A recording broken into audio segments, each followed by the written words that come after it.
Essas 3 dicas que nós demos em relação a metodologias para fazer essa reflexão dos direitos na vida concreta das crianças e dos adolescentes, elas têm uma vantagem importante de que elas promovem a interdisciplinariedade.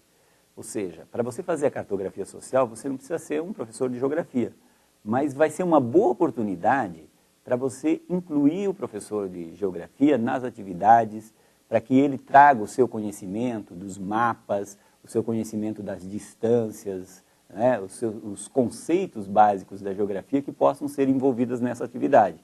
Um professor de educação física pode ser envolvido nas atividades de educomunicação, promovendo atividades do esporte que possam depois ser registradas por meio das atividades de educomunicação, das ferramentas de comunicação, promovendo uma gincana, uma atividade participativa, enfim, a ideia dessas tecnologias não é de que nós vamos precisar de especialistas para desenvolvê-las, mas a ideia é de que você, um professor da escola, seja qual seja a sua área, pode, através dessas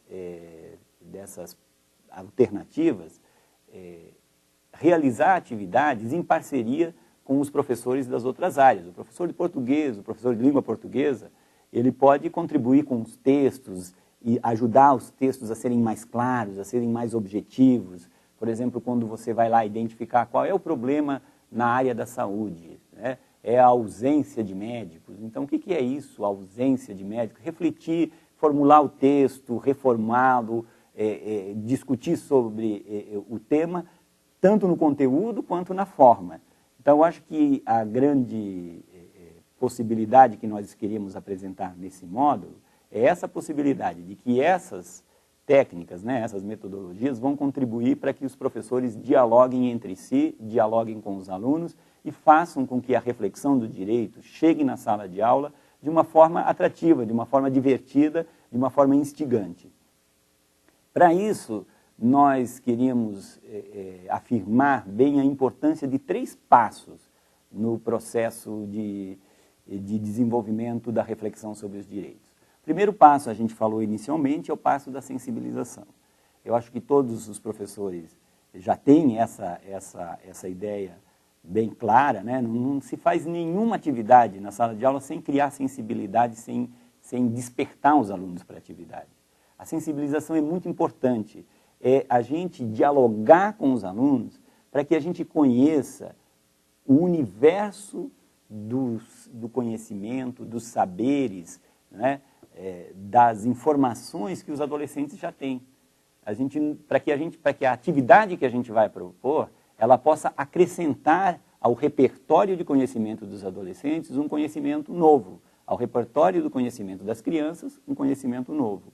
Essa primeira fase, então, de sensibilização, implica em, por um lado, esclarecer alguns conceitos que os alunos mais ou menos já detêm, e, por outro lado, trazer alguns novos conceitos que permitam a eles dar um passo à frente na sua reflexão sobre os direitos. Então, o primeiro passo importante nessa nossa reflexão é essa sensibilização dos alunos.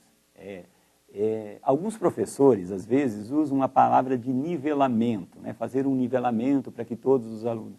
Talvez o melhor mesmo é usar uma sensibilização, de o professor ouvir o aluno ouvir o professor, abrir o aluno para essa reflexão mais aprofundada sobre os seus próprios direitos, criando nele o interesse e o entusiasmo e a disposição para explorar esses novos conhecimentos que vão ser descobertos nas atividades que vão ser propostas. A segunda fase importante nesse processo é o planejamento. Então, o professor precisa fazer com os alunos um planejamento claro. O que nós vamos fazer? O planejamento começa pela escolha da metodologia. Vamos fazer uma atividade de educomunicação para refletir sobre os direitos da criança e do adolescente na nossa escola, na nossa sala de aula e na nossa comunidade. Então, a primeira ideia é essa escolha da metodologia e explicar como ela funciona para os seus alunos. E, a partir, então, vamos fazer uma atividade de cartografia social, ou vamos fazer uma atividade de mapeamento, ou qualquer outra atividade. Aqui nós, na verdade, demos 3 dicas, mas existem muitas outras possibilidades, ou vamos fazer um jornal mural, ou vamos fazer um painel. Enfim, a primeira informação que os alunos precisam ter no planejamento da atividade é qual vai ser a metodologia. Então, vai ser essa. Estou propondo a vocês que a gente faça essa atividade. A partir dessa decisão, então, que o professor vai informar aos alunos, eles vão começar, então, a distribuir tarefas com os prazos. É muito importante. Olha, nós vamos fazer, então, um levantamento dos problemas que existem na nossa comunidade.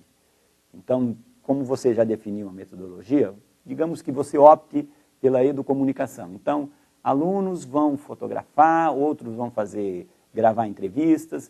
Então, quando você define essas atividades, é muito importante que você defina o prazo em que ela tem que ser feita e o formato que ela tem que chegar na escola.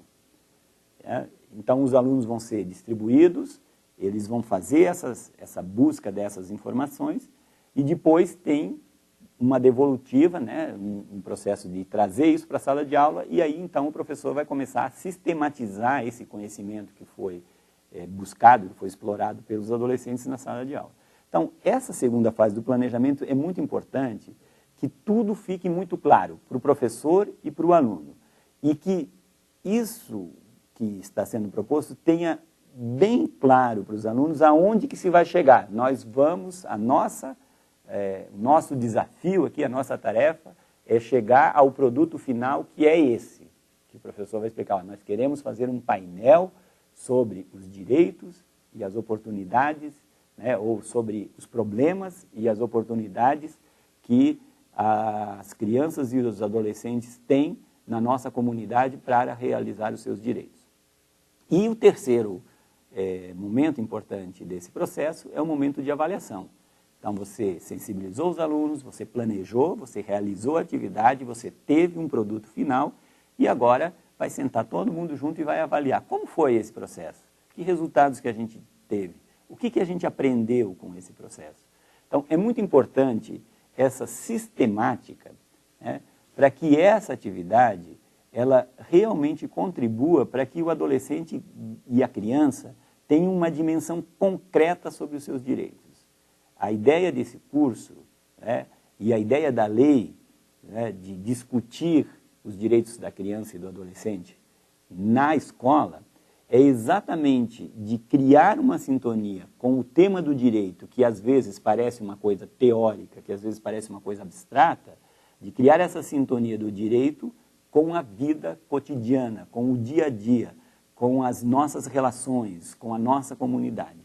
Então, essa é uma oportunidade importante que o professor deve aproveitar para transformar o processo pedagógico de aprendizagem sobre os direitos num processo divertido, prazeroso, mas principalmente num processo de cidadania.